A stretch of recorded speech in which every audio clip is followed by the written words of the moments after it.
In this brief podcast, I'm going to touch upon a remarkable human capacity, that of creativity. Even though animals like squirrels, dolphins, and a variety of birds are often extraordinary problem solvers and can surpass man at a variety of tasks with surprising speed, they are not creative, the way man is. True creativity is a unique distinguishing feature of the human mind. It sets man apart. Man not only builds nests, considering our houses. We create architecture, form building styles that slowly change with the time according to the changes in taste and preferences.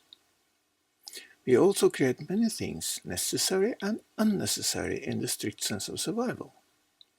Protective clothing has become a necessity to a naked body in most parts of the world, but clothes has also become a subject to development not only in quality, but also in a matter of style, la mode.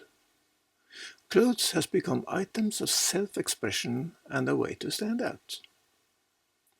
Yes, we produce a lot of objects to facilitate our work, even though we may question whether we really need them to do all the work we do, breaking down nature for our own benefit. We have constructed huge machines to dig in the ground, another to kill people. We have created medicines to prolong life, and instruments to study the universe as well as the extremely small. Do we need all this? Not really, but it helps. At least we think so. Then what about art, music and literature? Some may argue that none of this creative activity is necessary. They are just embellishments like the styles of architecture and clothes.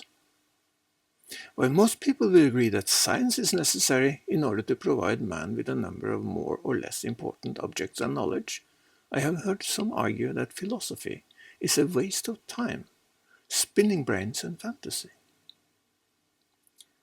Let me put this jumble together. Man is a cogitating, thinking being.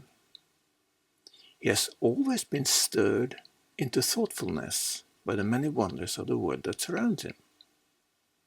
Wonder is the beginning of philosophy, the actual beginning of a process to understand the world, life, and ourselves, as well as our place in it all. Philosophy sits at the root of science, or investigative activity. It also sits deep underneath literature, our linguistic expression of thought. Some art is beyond word, such as music, painted art, sculpture, and dance. Whatever the style of expression, philosophy, science, and the arts are our most important fields of creativity. We have to consider our inventiveness from several perspectives, but most of all try to understand what the driving force is. I would like to refer to one of the world's greatest mathematicians, Jules-Henri Poincaré. He describes in great detail how his consciousness works when he strives to solve a very difficult problem. To his own surprise, solutions just seemed to pop out into his head when he did not think about them at all. He explained how he had been working for a long time with an intricate mathematical problem, hitting the wall. Then one day he went for a walk, and suddenly the entire solution came to him almost like a vision. This may be explained by the working of the subconscious mind, had it not been for the fact that the solution did not build on the work he had invested in trying to solve the problem. To his surprise, it emerged as a totally different process, like lightning from clear sky. I might also mention the Indian mathematician Srinivasa Ramanujan, who received mathematical formula beyond his own understanding from divine Namagiri while dreaming or meditating. The mathematics he delivered was mind-boggling to the great mathematicians of the time, and it still is. Nikola Tesla was another case of such visions that just appeared. In order to have a perspective, we must consider how a composer works when he writes a symphony, a string quartet, or any other piece of music. The English composer Havergal Brian, who wrote most of his music, including 27 symphonies and 5 operas, after the age of 60, explained that he only wrote music when the muses inspired him. Johannes Brahms also wrote music only when it came to him. Composers are listeners. They listen to the inner silence until they hear the music coming to them. They often refer to inspiration. Ludwig van Beethoven is one of the most poignant cases. He became deaf around the time of his Fifth Symphony. Yet after that time, he wrote some of the greatest masterworks in music history. He was not just a great inward listener, but also a man with an iron will. Inspiration and will is the reason we may enjoy his great Ninth Symphony today. Like composers listen to the silence, painters look into the dark, and authors search in the wordless. Inspiration ensues, and backed by creative will, works surface and materialize in the world. Creativity moves the world and humanity forward. It helps understanding the world. It also develops human sensibility and refines the human being. Of course, creativity has also contributed to detrimental social systems, to development of war machines and inventions that of the most cruel methods of torture and execution.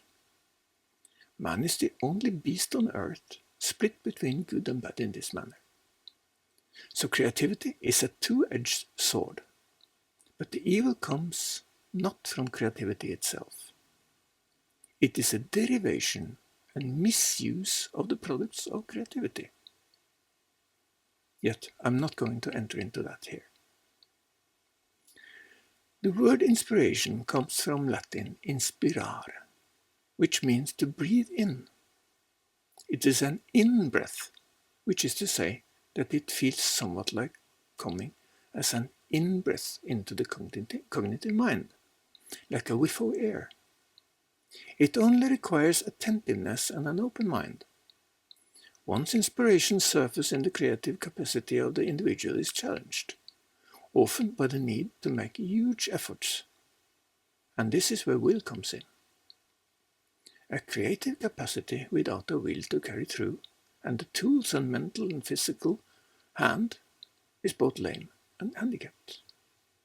Yes, you may need both education and craftsmanship in order to release the creative power, to materialize the inspiration.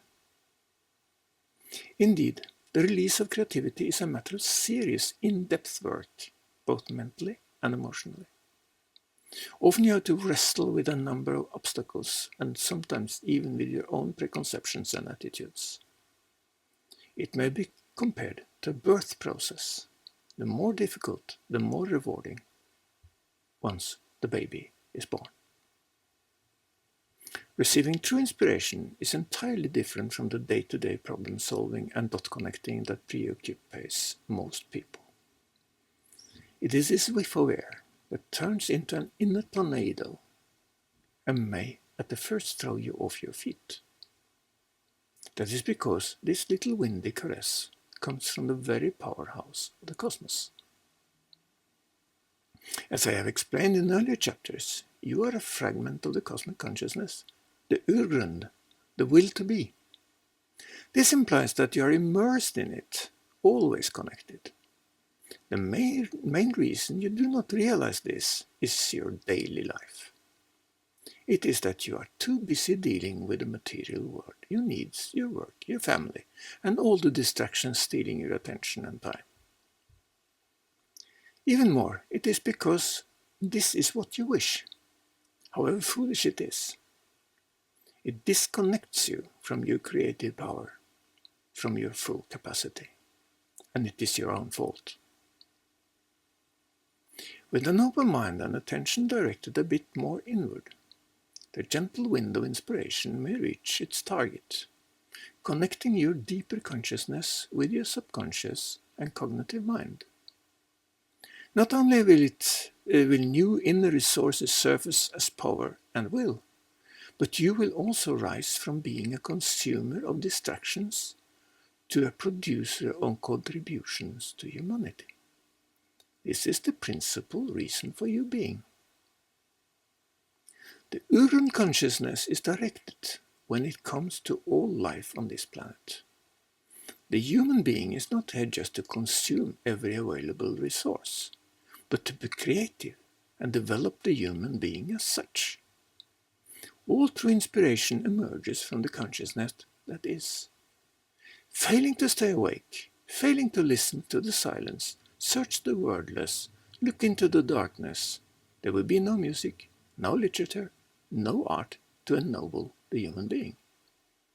Even more, there will be no deeper understanding of the experience of life, of being a human on this tiny planet of ours. Creativity is rooted in the cosmic urgrund. Humanity is one of its manifold expressions. Creativity is the very engine of this expression. We are all endowed with the capacity to be creative, contributing individuals. Being awake and alert, seeing, listening, developing our willpower, we may create the full human being and transcend the present state of bewilderment and all evil born thereof. This is all up to you. This is our challenge.